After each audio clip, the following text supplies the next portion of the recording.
Welcome to today's Decay, where we celebrate births and beginnings of everything important since the dawn of time. July 20th edition. And here are all the dates that really rate. Today, Howard Thurston was born 1869. Having a little trouble. I'm working on it.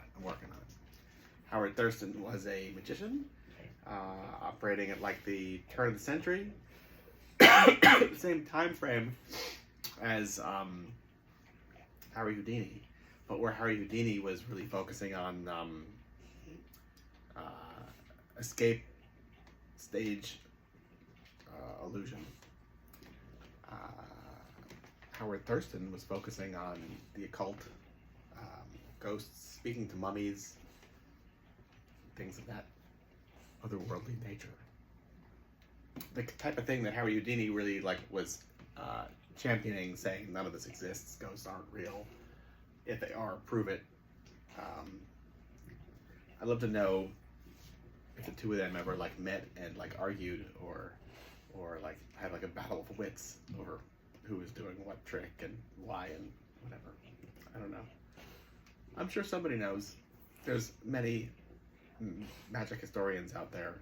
Magic Castle, for instance, is a fantastic place filled with the history of magicians in Hollywood, California, that I've been to plenty of times, and I can't suggest it enough when visiting Los Angeles.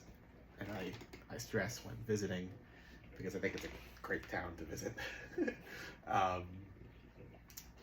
Make sure to get to the Magic Castle. It's like a 100-year-old Victorian mansion that's like a closed to public, members only magicians club, where they serve food, and then there's tons of secret passageways, different rooms with different scales of magic, be it sleight of hand to stage illusion and everything in between. There's a ghost that plays a piano, and it's awesome. It's awesome. Yeah. Speaking of the occult, Kurt Seligman, born today in the year 1900, who was a surrealist painter who experimented in the occult himself, published at least one, if not several, different books on the subject, and practiced what he found to be real ancient rituals in magic. Yeah. Barney Hill Jr., born today in 22. That's one half of the Betty and Barney Hill UFO encounter. Together, they're the first people to not say they witnessed the UFO, but state that they were abducted by UFOs.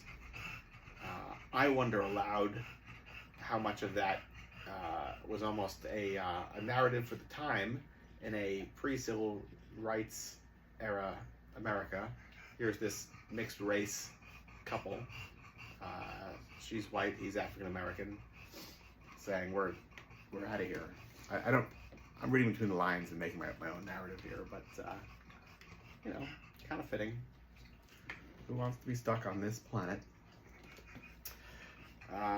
Unless you're with Diana Rigg, born today, 1938, of the Avengers. Not the band The Avengers, not the movie The Avengers, but the TV show The Avengers. Unlike Paul Cook, who was born today in 1956, who's not from the TV show The Sex Pistols or the movie The Sex Pistols, but from the band The Sex Pistols. Okay, all right, okay, good. Dick Wayne, born today, 1958, of Buzz and the Flyers.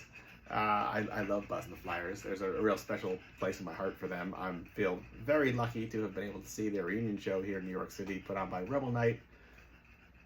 I don't know, was it 10 years ago? I don't know, something like that. Anyway, it was really good. They were awesome. Yeah. Existing in New York City at the birth of punk rock and neo-rockabilly and everything all at once. The same time frame as Robert Gordon coming to New York, and the Rockettes getting their start here as well. But really, it's in the midst of Max's Kansas City and all the early punk stuff happening, and just that all this was playing together with the Senders and Heartbreakers, and it's all just rock and roll in the end, right? We really kind of focus on these sub genres to, I think, better identify with a smaller group of people. But it's all just rock and roll in the end, right? Yeah. All right. What else? What else we got? London May, Born Today, 1967, of Sam Hain. And The Devil Rides Out, premiered today in 1968. The Hammer horror film. Here's a 1950s paperback version that states that Dennis Wheatley's The Devil Rides Out famous novel is the best thing of its kind since Dracula. I don't know. I'll let you be the judge. I actually don't think that this novel, although at the time this novel was almost in league with the Magic Island in like being like outlawed, because people thought, or the press was making it out to be like that both of them were too honestly depicting voodoo rituals or witchcraft in a way that anybody who's reading these books can then just go home and do it themselves. Much like the book that actually Kirk Seligman created.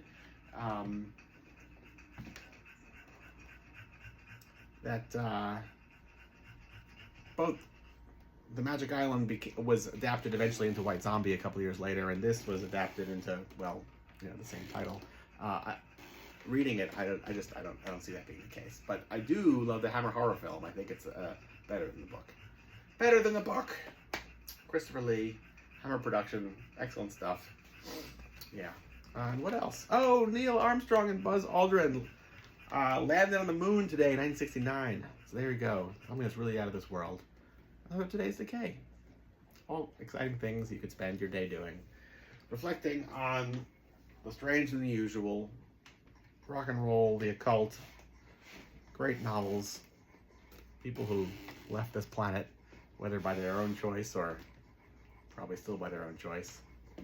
That's the whole day. From me to you. Till tomorrow. Goodbye.